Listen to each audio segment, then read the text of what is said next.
bagamba genda ofoto ebyo bebasiriwaza abantu mugendo yokesemu ebipapula genda okole kino guno omusango gwabavuddeko dda. I don't know why basigala bakola bye bakola but ekitegeeza talina kyateekeddwa kukola essaawa zino ye yawaaba ebisigadde bya gavumenti. Ebisigadde bya gavumenti okujjako nga ye mutumye embugendo obireete, which is not the case. Genda okufotokopinga zino empapula genda okole kino. Sina mulimu gwe kyalina okukola genda kukola statement kimala abajja muyita abbe waka yeebake. Kanso ogenda n'ova ku ssimu naye sembera akasonga koyogedde katuufu nnyo. Nti omulimu gwe gwogwokka gwagenda kukola statement ku poliisi tebalina kirala kye bamwetaaza. Kibajja okumwetaaza ekirala kujja kukonfaminga oba mu cross examination nga bamubuuza byawandiika stating ebicorroboratinga n'obujulizi obulala obuliwo. Yes. But in this case, state wenaabe yagala endagamuntu ogicertifying emanyeewo okugijja kunnera. Wenaabe yagala birth certificate state emanyeewo okujja true copies. Wenaabe yagala bank statement eza loan state emanyi banka jeri emanyi banka manager emanyi where those certified copies jeziri. So all of this nonsense atambula mbwate baagala lawyer. Kyogamba oyo muvubuka gwe yafunye wamaanyi osinga ba state attorneys be tulina mu ggwanga. Singa babadde balooya nga bahonorable Nsereko bakabega baani abowulira osobola ogamba they can basobola yimirira state esobola okudda ebbali. But that boy onfuna bulungi atanagula na suuti esukka mitwalo 2 mbu yagenda olepulesinga ba state attorneys. Okitegeera? Kati kubanga kanso babadde bagala tufutyanga nga tetubitegedde wama gwoba obivunula kati obutuufu gwoba otutemera awo kati tubadde tumanyi nti alina okunoonya obujulizi byonna. Ngabo she's only a witness in this case. Actually n'obujulizi bwe by court eyinza n'obugoba bwonna state yo state neyenoonyeza obujulizi okusinziira ku mpaaba omusango gwe baguwabamu. She's only a witness. Mayor, even her own evidence eyinza obuta contributing even 1% mu court ey'omukazi nga ye because she was only told which is hearsay evidence ate yamugamba wali yali yeegaana. Are you sure? She's only a witness and court tosobola gigamba abangambye that's hearsay. Eyagambye waaba waali court gweyagala.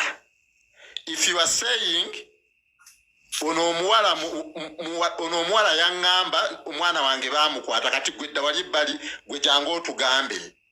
Gwe eyabyogera gwe gwe baabikola eyabyogera. So for her she doesn't have that much time in court. Naye bw'agamba nti gundi yaŋŋambye ng'era bamuyita. Ng'oyo bamugoba nga bamugamba twagala oli. We don't want to hear say evidence. Gundi yaŋŋamba naye nga bamugoba. Nga naye bamugoba twagala oli eyagamba. Mpaka ku gwe baakikolako. Paka kwe bakikolako. Kasonko wele akwina masala tana kanso genda maaso. So and the beauty with this she wasn't guided well on how to handle evidence. Onfuna bulungi. Meya kanso munango genda kwewunyanga recording izo naze mulina tekuli yadde genda okukozesebwa n'egyo. Agenda eri naawe kansa ebimu nedda. Nanti tulina nsome rules as evidence sebo tuzigendemu.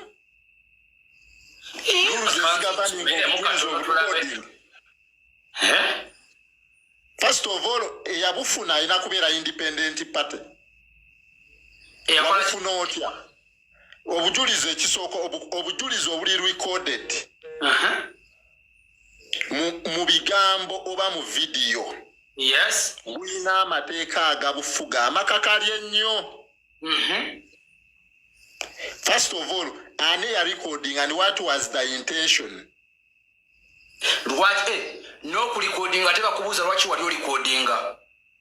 which waboye na intention you were preparing a case already kiringa kukuba migo nogera najo ku police ngoloba kitegeza ko ya musoko olinge yetezona akukube ogende ku police ngomba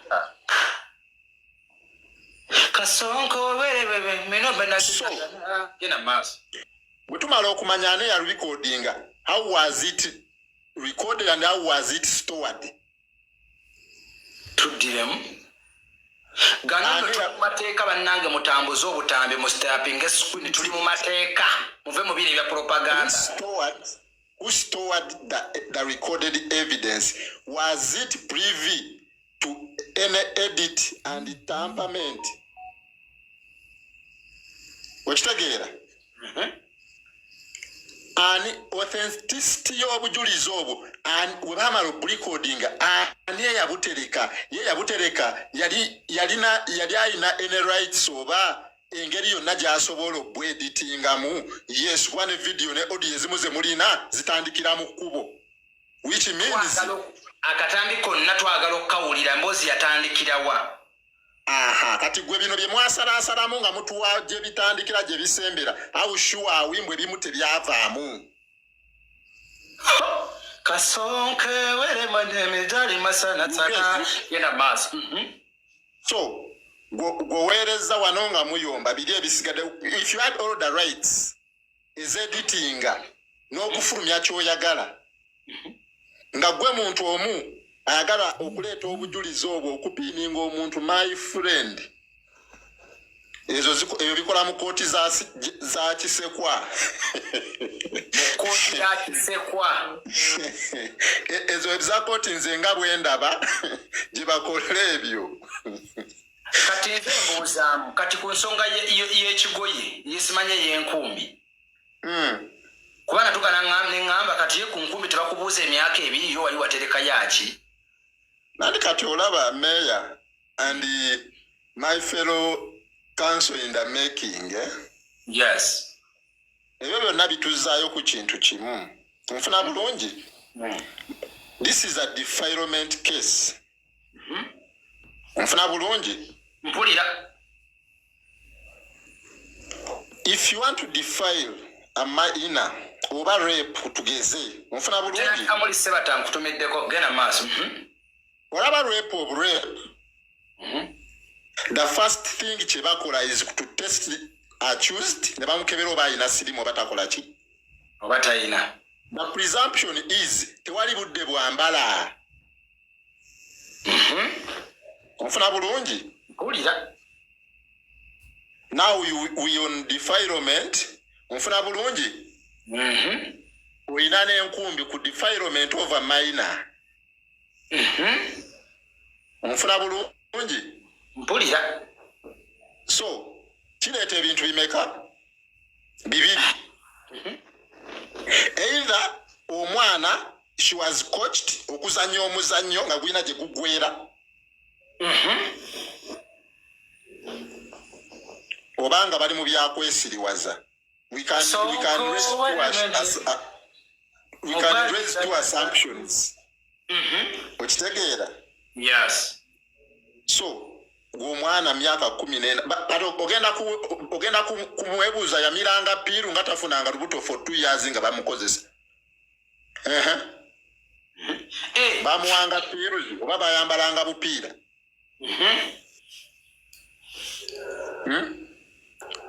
because she wasn't used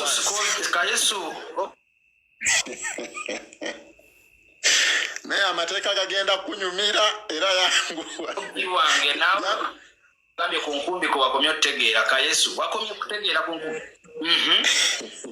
yanguwa byonna byokola ojjoosofuka amateeka gajja kumwe bannamateeka bane muba mweyagala n'okweyagala bannange Haji yampadde basale mu nsi yonna gye njagala okusomeramu amateeka era bino we biggwera kugenda kundaba ku nnyonyi gwe kati kanso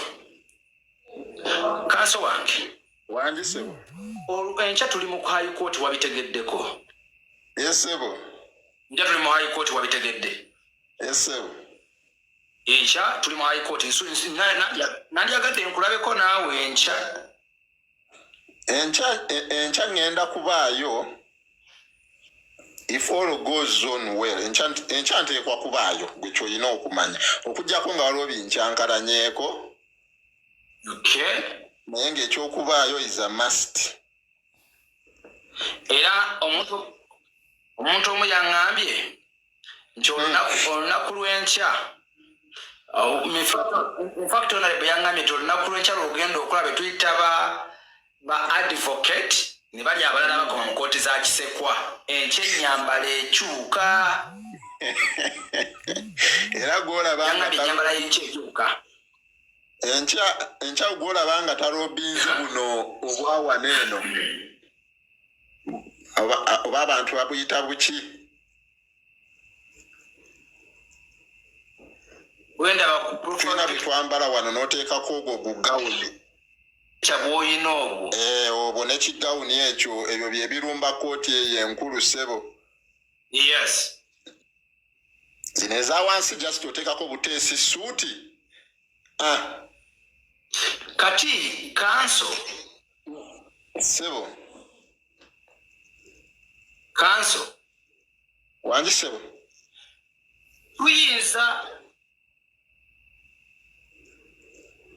tuyinza obutalaba ku kyetuyita gundi. Okay. Network. Kanso.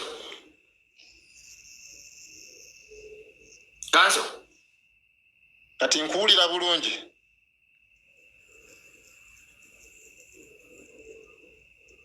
Ka network ate katufitinyemu kati ompulira? Kati nkuwulira.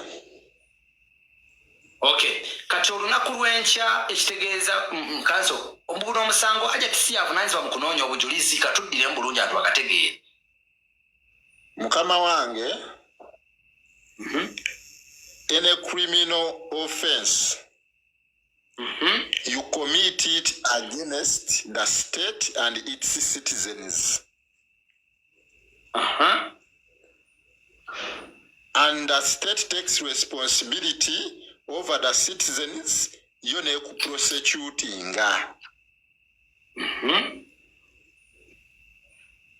Gwokoma kukukomplaininga, that's why kukagundi ne ku reference ya police batekako complainant and suspect so and so. Era gwe n'okola statement onfuna bulungi. Ne bakufuula PW1 prosecution witness number 1 okusinziira ku bujulizi okusinziirayo prosecution bw'enaakola ki bw'enaaleading obujulizi kuba tuli mu mateeka bino ebyawololo si bye tuli mu mateeka genda maaso kanso. Kati nga musango guno olina ebyokakasanga bisatu ebikulu. Ekisooka mbu omwana wa myaka 14, ekyokubiri yakwatibwa yebakibwako n'ayingiribwa, ekyokusatu mbu oyo suspect ye yakikola. Kati abajulizi era osobola okuba n'abajulizi bo basatu. Asooka ye musawo eyakakasa omusawo oba ebiwandiiko ebikakasa ng'omwana wa myaka 14 kuba nero osobola ogigoba n'oleeta ow'amannyo scientist oba expert. Kasonko nebele muziri nabalesa kira maaso.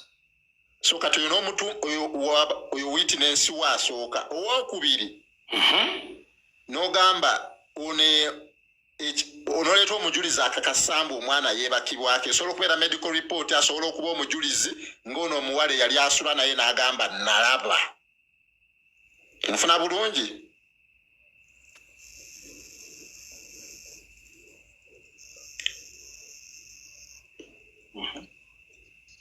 Kati maama sooka ombulire musango guno agenda provinga ingredient ki?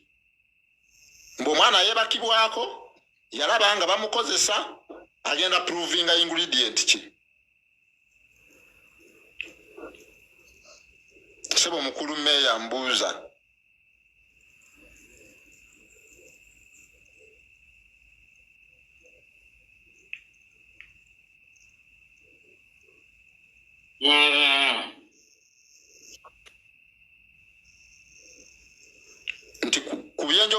bisatu obujulizi bwa maama bugenda pruvinga ki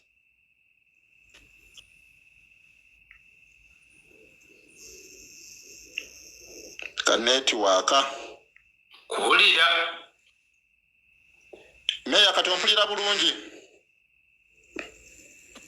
waya akanso ompulira bulungi kati kyembadde mbuuza kuwulira kati kyembadde mbuuza ku byenjogedde ebisatu ebikakasambo ebisibisa omuntu obujulizi bwa maama bukakasaako ki anti maama yakwata akatambi akakakasa nti omwana ebamukwata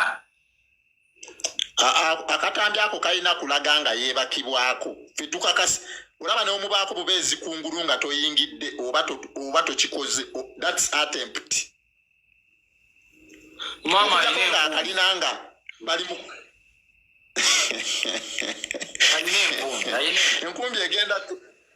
enkumbi egenda kakasaaki tugambye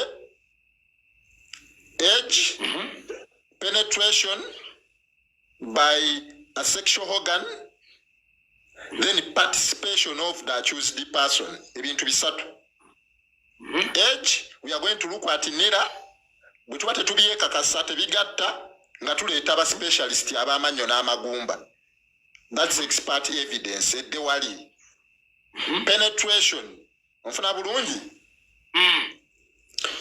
medical report eraga omwana yayingiribwa teraga ani yayingira okujjako nga waliwo eyalaba nga ayingiribwa yoba omwana yennyini n'agamba nayingiribwa onfuna bulungi yes nayingiribwa omuntu bwati ne bwati ku lunaku bwe ruti ne bwe ruti ku ssaawa bweziti ne bweziti tuli mu mateeka nkidamu abatugoberera awo tuli mu mateeka kati mwe byappale pase kuwoggana buwogganyi wonte bijja kukola omanyi mubeereyo ne muwogganira eyo wano tuli mu mateeka fumita emboozi kasongo walabede lubali sanavo because you have boyfriends in a picture okitegeera olina aba boyfriend in the picture kati omwana waba yali yakozesebwako abantu abasukka ababiri oba abasatu olina tukakasambu kino kyewaloopedde ono yakikola mu budde obwo bwogamba bwe yakikoleramu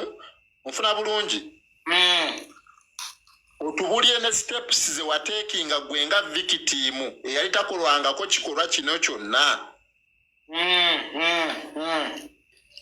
kati netuleeta mayindi y'omwana omuto ono eyakwatibwa ne tugiteeka mu mayindi y'abaana abato abalala nga bana gye tuyita test of reasonable man ng'omwana omulala ku myaka egyo yandikoze eki yandidduse n'agamba maama yandibuliddeko mukwano gwe yandigenze n'agamba ssenga oba omuntu yenna kitegeera tetugoberera oyo omwana tugamba omwana ow'emyaka 14 singa atuusibwako ekintu kino yandikoze eki we have precedents bonna be bazze bakikola kyeki kye baasookanga okukola guno si gwe gusoose kitegeera tugamba mbu owuwa ali exceptional mbu yakigumira atya oli first victim wa rape oba defilement ne bakuyuza ne barapturinga haimeniyo omusaayi ne guyinka ku masuuka gwe sebo gwe omwana n'ogenda n'ogazingako n'ogooza bwoza boswa nabo ne batakubuuza lwaki otambula bwotyo so we are going to have a recount of all what happened that day lwe yasooka okwebakibwako waliwo abuuza nti Nisha n'abeera bamuleeta mu kooti ddala waliwo bajja omuleetako mu kooti nati kooti bwerabanga mukulu ekimala bwe banaazuula emyaka nga gisukka 14 yes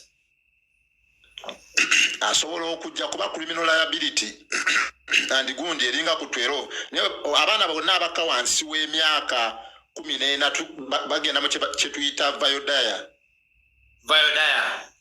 ya oba bagita trial within a trial ey'abaana abato bwe bababuuliza ebibuuzo ebikakali kwebyo ebyabatukako naye nga tebabatiisa. Yes. Kati tugeze oyinza okuba ne victim nga wa myaka 8 mwana muto naye nga ategeera bulungi alaba ajjukira. Ne basooka bamubuuza ebibuuzo ebitesitinga memory ye mu bulamu obwa bulijjo. Christmas ewedde wakola ki, mwagenda wa mami yakutwala wa, so ne batesitinga memory ekola bulungi. Teacher wa amanya yani, waliwo akumeka ttaamu ewedde, so your memory is okay.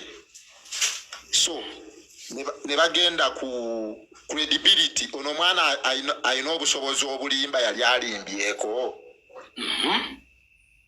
Ofuna bulungi mpulira ekyo bamala okkizuula then ne batandika omubuuza ebibuuzo nga babiwumbawumba. Kati bayinza omubuuza tubuulire ki ekyatuukawo ku lunaku bwe ruti. Tebamugamba deeti kuba kati bano abakulu be bagamba deeti. Bayinza omubuuza ku lunaku bwe ruti taata bwe yakomawo yajja naki, yajja n'omugaati okutuula biki mwalya mmere ki, bwe wamala okulya ne ŋŋenda ne neebaka ki ekyaliwo, kikyojjukira ekyatuukawo. Tebamuwanda bigambo mukamwa ate babissa bikasabika. Kyobala omwana basobola omugamba ekintu ne kinyingira ng'omwana muto tamanyi mbu, tamanyi na mero gundi sexual organ mbu bakayita kaki kasolo. Era ne waba akamanyi tosobola kamukuba maaso mugamba ekintu kyali kikaluba nanyingiza ekintu ekikaluba. Wawulira otya obulumi, nawulira bubi nenkaaba biki nfuna bulungi. Yakukwatako ewalala ng'oggyeko kukuka, yasooka n'akulomansinga ebabibuusa myaka ki, yasooka n'akulomansinga. Kati ye omwana kati yakubuulira byajjukira, omuleka gundi ye neflowinga. Kati nga omubuuza ki ekyaliwo ajja kubuulira kyajjukira. Taata bwe yamala okujja n'awalampa akatanda, ojjukira biki bye yakola, yanzijamu egundi biki bikyawo naye najjamu then nanteekamu ekintu, okitegeera. Kati omwana ate bw'abiddamu ng'alaga abimanyi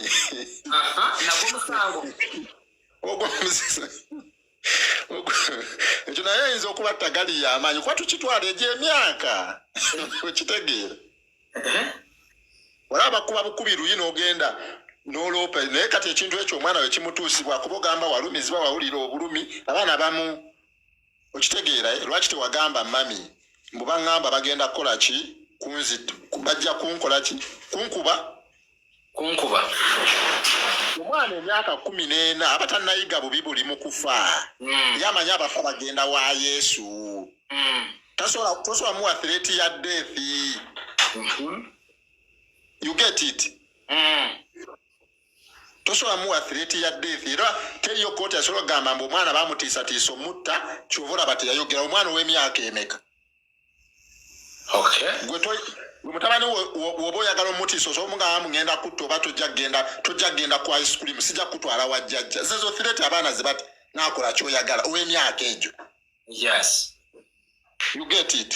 You want to eat ice cream? Yes. I want to buy you shoes. Yes. Naye mbu twera obuyazi mbu baŋŋamba bajja kunzita nentya. So kati tokyatya kufa. Luli wali okutya tewayogera, kati tokyakutya oyogedde. Lwaki totya kufa kati? Ebimu ku bibuuzo kubanga lwaki tokyatya kufa? Luli wali otya okufa. Kati otuusizza tokyatya kyova olaba oyogedde. What were the circumstances there? Ezagaana okwogera lwaki luli eri death was feared and now oyina protection ki baakusuubiza ki? Baakusuubiza ki? Kuba kati lwo tugambe wagaana okwogera kubanga baali bakusuubiza okutta, kati baakusuubiza ki?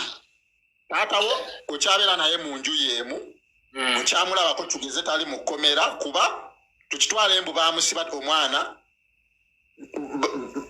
Okitegeera? Yes. So who was the whistleblower ogamba maama? You get it? Mama yagenda ne yeekanga essuuka, yasangako lugundi yasanga ndaweya mu buliri bw'abaana who tipped the mother mbu omwana badde bamukozesa? Who tipped her? Eyo chain tujagala yonna. Who? Information etuuka etya ku maama ani agimuwa? Kanso. Sebo. Omwana ono ow'emyaka 14 ye abaleetebwa mu public oba naye ajja kubikkibwako babeera mu chambers z'omulamuzi. Ajja bikkibwako olw'ensonga bambi. Mu butamanya. Actually n'erinnya obunya. Yali lirina okubeera concealed.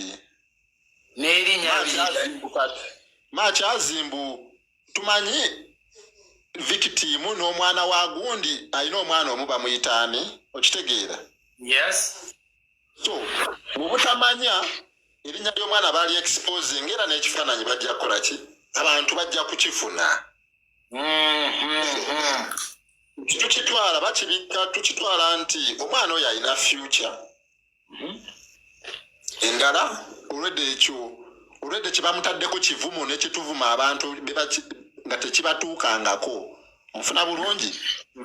N'otunuli omuntu n'akola ekyekisiru n'omuvuma n'omugaba bakizaala mu maama waakyo oba bakizaala mu ssenga oba bakikwata oba bakyenda bwenzi. So omwana bamuteekako ekintu ekibi ennyo mu butamanya. Era ne bannamawulire era nammwe mukikola nnyo nti mubikkako obuntu n'eddoboozi ne balikyusa.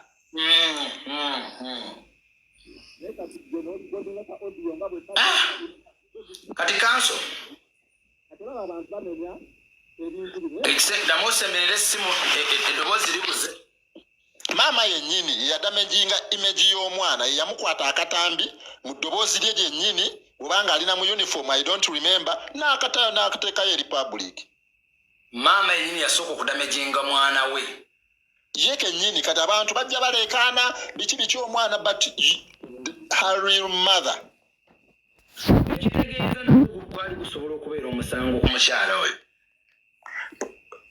Bw'enza obutaba naye nga protection y'omwana oba togimuwadde kale zibanga procedures nga mawulire nga mateeka ngu mulimu ebintu ebimu ebitalina kukola ki.